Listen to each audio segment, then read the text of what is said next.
Let's look at the Dow and the NASDAQ opening the show here.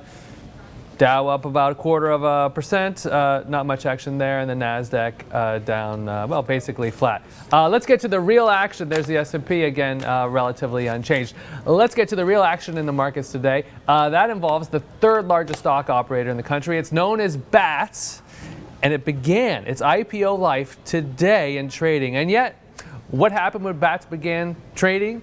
It stumbled across a rather terrible trading snafu. David Benoit, who writes the Deal Journal blog for the Journal, is here to tell us just what went wrong. There's quite a mystery here. Yeah, so essentially BATS is not trading right now. Its first day on the market, it is pulled. It no longer trading right now. We don't know when it's going to start. The latest update was about an hour ago, and they said they canceled. They tried to go again. Right. They canceled it again. And they don't know when it's going to start trading. So David, let's get this straight. Yeah. An exchange operator stages an IPO on a number of exchanges, including its own exchange, yes. And its shares don't trade. It feels almost like the world is going to collapse in on itself there. Yeah, it's rich. It's a rich story. Right. But are there IPO pricing snafus like this? I mean, it's not the first time that things get halted and changed. They have to get worked around, and they eventually do. Yeah, I mean, certainly there are issues with IPOs occasionally. This seems to be bigger. I mean, certainly it's taken all day. It traded for 9 seconds essentially, right. And went from it priced at 16 last night, opened at 15.25, so down a bit, but not bad. And then it fell to fractions of a cent before it was halted. And what happened to Apple? Apple as well appeared to get caught in whatever this tempest was. This is the whole. We haven't quite nailed down this whole story yet, but Apple also suffered an erroneous trade that's being wiped out. It's not going to count for about $5.42, which was down about 10%. Right. And when I saw that trade, David, I was like, oh, I should buy that stock. Right? I could buy Apple at 10% off. Someone probably thought he had a great day. Yeah, I guess it didn't go through. But. So that's what we're trying to sort out right now, kind of what happened. BATS earlier in the morning, before the Apple trade, before it started trading, had put out an alert that it was having issues with stocks symboled A through BF, right. Which would include both Apple and BATS. Right.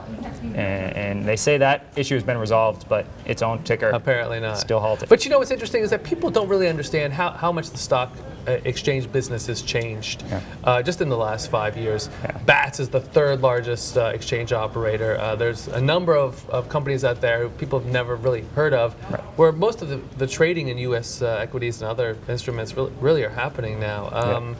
What do you think this says about the evolution of the stock exchange and the exchange business overall right now? So I think it opens a lot of questions. I mean, certainly BATS has like 140 something employees versus the thousands that NASDAQ and NYSE have. Right. And so certainly it's made its name on these computer high frequency trading. Right. Journal this morning had an A1 story about the SEC is looking into whether these traders are kind of skewing the market, right. Which raised already questions about BATS for its IPO.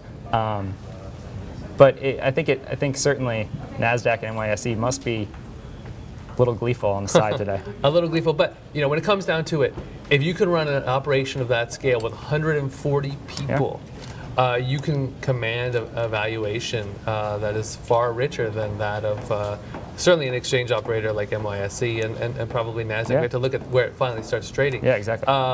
But I think we can probably see over the course of time these companies really move to become the preeminent exchanges. If they're not there already, they're just a few steps away. Yeah. But of course, their rise really corresponds with the rise of the high-frequency traders. And as we mentioned in the story that you were talking about, there are some questions about the rebate system and the way that those exchanges get their business. Can you tell people perhaps a little bit more about that? So it's kind of a story about, you know, there are a lot of investors in the companies, and the way it's just viewed as not very open for the rest of the market.